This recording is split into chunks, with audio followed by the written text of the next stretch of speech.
అబ్బా ఎండలు భయంకరంగా కాస్తున్నాయి మచ్చా. అవును మామ, ఈ ఎండల నుంచి తప్పించుకునేది మంచి ఉపాయం చెప్పా. మీరు తాగుదాం. ఆర్ధరపై వెళ్ళాలి, దాని దగ్గర ఆరోగ్యం వేరే చెడిపోతుంది. ఆరోగ్యానికి మంచిది ఏంటి అలా ఓసిలే రావాలా. ఏదైనా ఒకటి చెప్పు. తాటికి వెళ్ళిపోదాం. బిడ్డ బుట్టి ఇన్నాటికి ఒక మంచి ఐడియా ఇచ్చిన. పద పద. ఇది మామూలు దొరికొచ్చేస్తా. వాడు దానికి మనం ఒక్క తింటాడు 3 కాయలు తినేస్తాడు. వద్దు ఎక్కడికి పోతున్నారా? ఎక్కడికి లేదు గిరి, ఏడికి తాటికాయలు.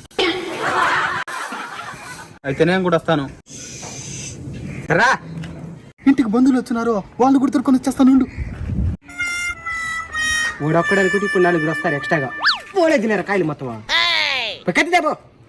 అంటే లేదు మామ, మనం మీ నాయన తెచ్చిన నేను చూసిన నాటకాలు చెప్పాక తేబో. ఊరికి తెలివిగానే పోతాడు రా. పూర్తి వీడియో మన అన్బిడబుల్ కల్చర్ బ్లాగ్ ఛానల్లో ఉంది, వీళ్ళు తప్పకుండా చూడండి.